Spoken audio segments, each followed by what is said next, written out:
spin ដែលនេះគឺខ្ញុំទុកប៉ុន្តែគឺសម្រាប់ធ្វើជាកន្លែងទេសចរដើរយប់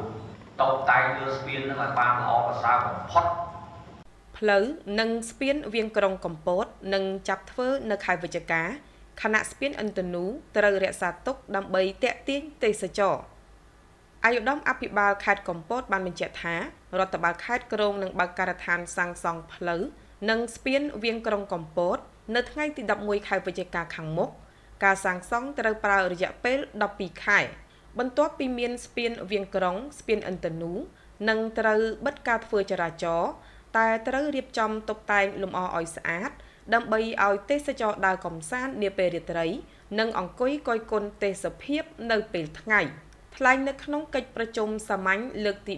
17របស់ក្រុមប្រឹក្សាខេត្តអាណត្តិទី4ក្រោមអធិបតីភាពរបស់ឯកឧត្តមតាហាប់ប្រធានក្រុមប្រឹក្សាខេត្តកំពតនាព្រឹកថ្ងៃទី9ខែតុលាឆ្នាំ2025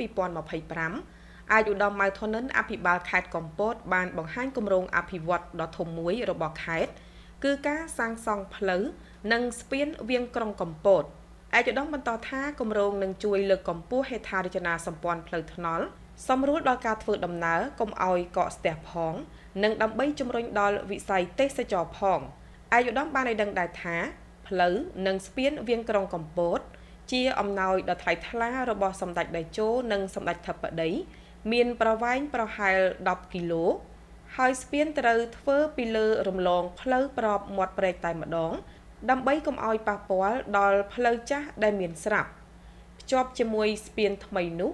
ខេត្តកំពុងតែសិក្សាដាក់កង្ហារយក្សមួយទៀតដើម្បីតាក់ទាញយកធម្មពលអគ្គិសនីប្រើផងនិងមានកន្លែងថតរូបអនុស្សាវរីយ៍សម្រាប់តាក់ទាញទេសចរផងឯកឧត្តមបានបញ្ជាក់បន្ថែមថាផ្លូវនិងស្ពានវាងក្រុងនឹងប្រើពេលសាងសង់12ខែឲ្យរួចរាល់បន្ទាប់មកស្ពានឥន្ទនូត្រូវបិទមិនឲ្យធ្វើចរាចរណ៍ទៀតទេតែត្រូវតុបតែងលម្អទៅជាកន្លែងសម្រាប់ដើរនិងអង្គុយកម្សាន្តទាំងពេលយប់និងពេលថ្ងៃស្ពានវាងក្រុងនេះខ្ញុំសូមបញ្ជាក់ថាធ្វើតែមួយឆ្នាំធ្វើតែ12ខែឲ្យរួចស្ពាននោះគឺធ្វើហោះលើផ្លូវរកមាត់ព្រែកគឺនៅចរាចរណ៍ធម្មតាប៉ុន្តែស្ពាននោះត្រូវហោះលើបាទហើយខ្ញុំកំពុងគិតថាស្ពាននេះទាំងស្ពានទាំងផ្លូវវាប្រហែលជាជិត10ខ្ញុំកំពុងគិតថាបំភ្លឺសាធារណៈនៅស្ពាននេះចង់ធ្វើទាំងហាត់នោះសិក្សាវាហើយមួយប្រហែលជា30ម៉ឺននោះទាំងហាត់វិលយកភ្លើងណាហើយរៀបចំទាំងហាត់នឹងទៅហើយយើងអាច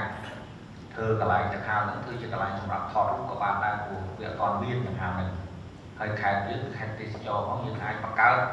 កន្លែងតំបន់ទេសចរឲ្យបានច្រើនកាលពីនេះបាទទី2នៅពេលដែលស្ពាននេះយើងធ្វើរួចគឺស្ពានដែកនេះស្ពានឥន្ទនូអញ្ចឹងស្ពានដែកហ្នឹងបាទស្ពាននេះគឺយើងត្រូវបញ្ចប់ក្នុងការធ្វើដំណើរបាទវងម៉ូតូហើយនឹងឡានតូចយើងរុញទៅប្រើស្ពានថ្មបាទស្ពានថ្មមធ្យោបាយធនធ្ងន់វាងក្រុងត្រូវឆ្លងតាមស្ពានវាងក្រុងបាទស្ពានថ្មនោះសម្រាប់ម៉ូតូឡើងនៅក្នុងខេត្តស្ពានដែកនេះគឺខ្ញុំទុកប៉ុន្តែគឺសម្រាប់ធ្វើជាកន្លែងទេសចរដើរយប់តុបតែងលើស្ពាននឹងឲ្យបានល្អប្រសើរបំផុតមានស្ពានមួយលេងទៅដោយភ្លើងលោមពណ៌នៅពេលយប់មិនដឹងស្អាតប៉ុណ្ណាប៉ុន្តែនៅលើនឹងបង្កើតជាកន្លែងហាងកាហ្វេ3ធ្វើ restaurant 3នៅលើនឹងគឺសម្រាប់បម្រើទៅលើតែ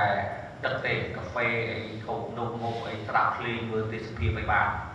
ខ្ញុំឲ្យខាងបងអូនប្រធានទីដែនដីឡើងខ្លងឲ្យ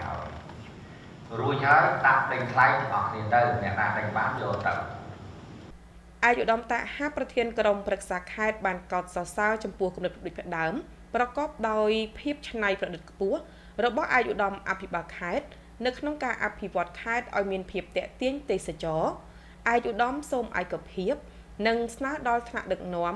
មន្ត្រីជំនាញពាក់ព័ន្ធព្រមទាំងប្រជាពលរដ្ឋសូមចូលរួមសហការឲ្យបានល្អដើម្បីឲ្យគម្រោងអាចដំណើរការទៅដោយរលូន